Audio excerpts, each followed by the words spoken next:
وَيَوْمَ يُعْرَضُ الَّذِينَ كَفَرُوا عَلَى النَّارِ، اور اس دن کو یاد رکھو جس دن کفار کو آگ پر پیش کیا جائے گا. اذهبتم طیباتکم فی حیاتکم الدنیا واستمتعتم بها، اور کہا جائے گا تم نے اپنے حصے کی اچھی چیزیں اپنی دنیاوی زندگی میں ختم کر لی. اس آیت مبارکہ کی تفسیر میں حضرات صحابہ اکرام رضوان اللہ علیہم اجمعین یہ بات ارشاد فرماتے ہیں کہ کافر دنیا کے اندر جو نیک عمل کرتا ہے، رب ذوالجلال کافر کے اس نیک عمل کا بدلہ دنیا ہی میں عطا فرما دیتے ہیں. کافر کو نیک اعمال کا بدلہ دنیا میں عطا فرما دیتے ہیں. کس صورت میں؟ مال کی بڑھوتری کی صورت میں، صحت کی صورت میں، اولاد کی صورت میں، دنیاوی نفعوں کی صورت میں، دنیاوی عزتوں کی صورت میں. جو بھی وہ نیک کام کرتے ہیں، سخاوت کا کام کریں، ہمدردی کا کام کریں، کوئی رفاع عامہ کا کام کریں، کوئی ہسپتال بنوا دیں، کوئی پانی کا انتظام کر دیں، جو بھی وہ نیک اعمال کرتے ہیں ان کو ان کے نیک اعمال کا بدلہ دنیا میں دے دیا جاتا ہے. اور قرآن کریم میں رب ذوالجلال نے یہ بات ارشاد فرمائی، اگر مجھے اپنے ایمان والے بندوں کے پھسلنے کا خوف نہ ہوتا تو میں ان کفار کو دنیا میں اتنا دیتا، سقفا من فضہ ومعارج علیہا یظہرون، کہ ان کے چھتیں گھروں کی سونے اور چاندی کی ہوتی. لیکن مجھے صرف ڈر اس بات کا تھا کہ کہیں میرے ایمان والے بندے نہ پھسل جائیں. تو اس سے اس سوال کا جواب بھی ہو گیا. بعض بھائی کہتے ہیں کہ اگر وہ غلط ہیں تو انہیں رب نے اتنا دیا کیوں ہے، اور اگر مسلمان صحیح ہیں تو اتنی قسمہ پرسی میں کیوں ہے.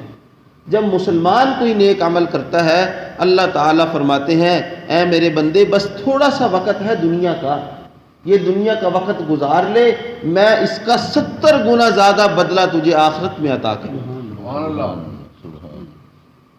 70 گنا زیادہ بدلہ عطا کروں گا. اور ایک شخص کے بارے میں سرکار دو عالم صلی اللہ علیہ وسلم کی روایت ہے غالباً کہ دنیا سے جانے کا وقت آیا.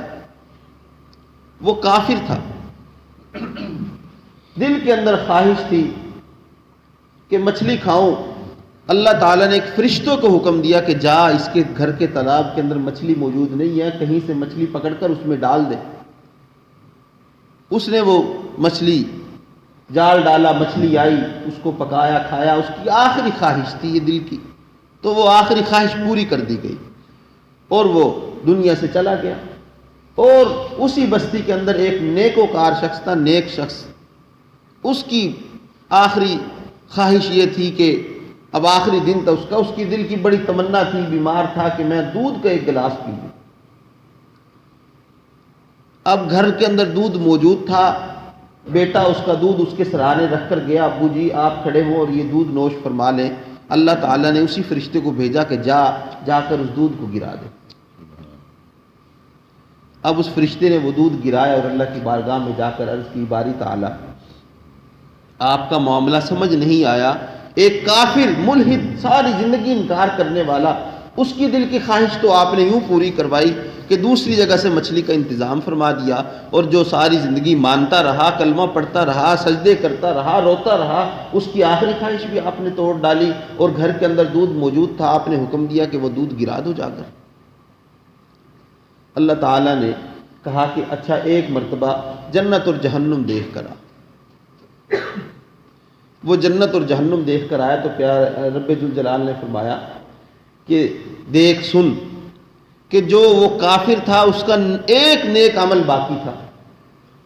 ہم نے چاہا کہ اس کے اس نیک عمل کا بدلہ بھی دنیا میں چکا دیں تاکہ وہ جب آئے تو اس کے لیے جہنم ٹھکانہ ہو. اور وہ میرا جو نیک بندہ تھا اس کے گناہوں کو ہم نے اس کی دنیاوی مصائب کو اس کے گناہوں کا کفارہ بنا دیا تھا، اور اس کا ایک گناہ باقی تھا. اس کی ایک نیکی باقی تھی کافر کی، اس کی نیکی کا بدلہ دیا. اس ایمان والے کا ایک گناہ باقی تھا، سارے ہم نے ایک ایک کر کے معاف کر دیے تھے. ہم نے کہا کہ سوچا اور چاہا کہ اس کا وہ ایک گناہ بھی ہم دنیا میں معاف کر دیں. اس کا دودھ کا گلاس گرے، دودھ ضائع ہو اور اس کے دل کے اندر تھوڑی آہ اٹھے، اس آہ پر ہم اس کے گناہ کو معاف فرما دیں. اور جب وہ میرے دربار میں آئے تو اس کے نامہ اعمال میں کوئی گناہ باقی نہ ہو، سیدھا جنت کا داخلہ عطا فرمائے۔ ایک تو یہ بات ہے کہ اللہ تعالیٰ ایمان والوں کو دنیا کے اندر اگر تھوڑی حالات میں رکھیں اور کفار کو بہت زیادہ دیں تو یہ اللہ تعالیٰ کا احسان ہے کہ اللہ تعالیٰ ہمیں آخرت میں نوازنا چاہتے ہیں۔ دنیا کے اندر اللہ تعالیٰ یہ نہیں چاہتے کہ دنیا کے اندر تھوڑا دے کر آخرت کے زیادہ سے محروم کر دو۔ دوسری بات یہ، مفسرین نے یہ بات بھی ارشاد فرمائی کہ اللہ تعالیٰ نے، شریعت مطہرہ نے اس بات کی پابندی نہیں لگائی کہ آپ اچھا مت کھاؤ، اچھا مت پہنو، اچھے مکانوں میں مت رہو، اچھی سواریوں پر سوار مت ہو۔ اب لوگ کہتے ہیں جی کیا ہم اللہ کو راضی کرنا ہے تو پھر یہ سب کچھ دنیا داری چھوڑ دیں، دنیا کی چیزیں چھوڑ دیں؟ تو اللہ تعالیٰ یہ نہیں کہتے۔ آپ اچھی سواریوں پر سوار ہو، اچھا لباس پہنو، اچھے کھانے کھاؤ، اچھے مکانات میں رہو۔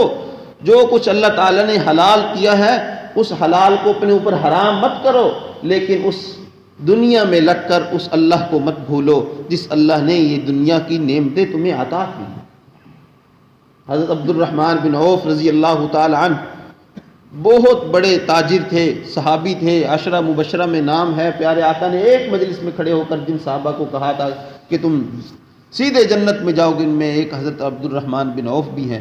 اتنے مالدار تھے کہ دنیا سے جانے کے بعد بیوی کو جو حصہ ملا تھا، بیوی کو 8واں حصہ ملتا ہے، تو وہ 4 کروڑ دینار تھے جو ان کی بیوی کے حصے میں آئے تھے۔ 4 بیویاں تھیں، چاروں کے حصے میں آئے۔ ایک مرتبہ سامنے کھانا رکھا اور کھانا بڑا عمدہ قسم کا تھا۔ صحابہ اور بھی موجود تھے، دوسرے ساتھی بھی موجود تھے، شاگرد بھی موجود تھے۔ تو وہ جب سامنے کھانا آیا تو حضرت عبد الرحمن بن عوف رضی اللہ تعالی عنہ کو غزوہ احد یاد آ گیا کہ احد کا مقام تھا۔ حضرت حمزہ رضی اللہ تعالیٰ عنہ کی لاش کے 11 ٹکڑے تھے، اور حضرت مصعب بن عمیر جو مکہ کے ایک لاڈلے نوجوان تھے، جو 200 درہم کا اس وقت جوڑا پہنا کرتے تھے اور دنیا کی سب سے عمدہ خوشبو استعمال کیا کرتے تھے، ایمان لائے تو سب کچھ اللہ کے دین پر لٹا دیا۔ تو ان کو کفن دینے کے لیے جب کپڑا لایا گیا تو کپڑا چھوٹا تھا، ان کا قد بڑا تھا، تو پیارے آقا نے فرمایا کہ ان کے قدموں پر اس کا گھاس ڈال دو اور انہیں ایسے ہی دفن کر دو۔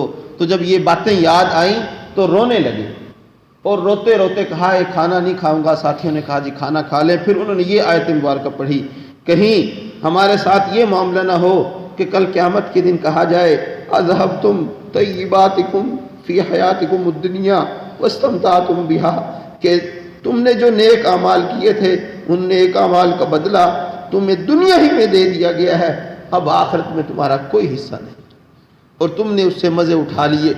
تو بعد میں کہا کہ کوئی بات نہیں ہے، کھانا غربا میں دے دو، بعد میں کھا لیں گے۔ تو اللہ تعالیٰ منع تو نہیں کرتے، لیکن یہ کہتے ہیں کہ دیکھو دنیا میں لگ کر آخرت کو نہ بھولو، اللہ کو نہ بھولو، اللہ کی نافرمانی نہ کرو۔ لیکن بندے کا معاملہ بڑا عجیب ہے۔ اللہ تعالیٰ فرماتے ہیں وَإِذَا أَنْعَمْنَا عَلَى الْإِنسَانِ أَعْرَضَ وَنَأَىٰ بِجَانِبِهِ، جب ہم بندوں پر انعام کرتے ہیں وہ ہمیں بھول جاتے ہیں، ہماری نافرمانیاں شروع کر دیتے ہیں، ہم سے پہلو تہی اختیار کرتے ہیں۔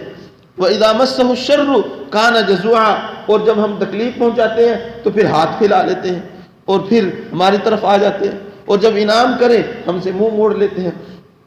تو فرمایا فَالْيَوْمَ تُجْزَوْنَ عَذَابَ الْهُونِ، آج دنیا کے اندر تو بڑے مزے کیے، آج تمہیں ان مزوں کا عذاب یہ چکھایا جائے گا کہ ایک دردناک عذاب میں مبتلا کیا جائے گا۔ بما کنتم تستکبرون فی الارض بغیر الحق، جو تم دنیا کے اندر بغیر حق کے تکبر کیا کرتے تھے، وہ بما کنتم تفسقون، اور تم معصیت اور گناہ کے کام کیا کرتے تھے۔ اللہ تعالیٰ مجھے اور آپ کو عمل کرنے کی توفیق عطا فرمائے۔ اللہم صلی علی سیدنا مولانا محمد وعلی آلہ سیدنا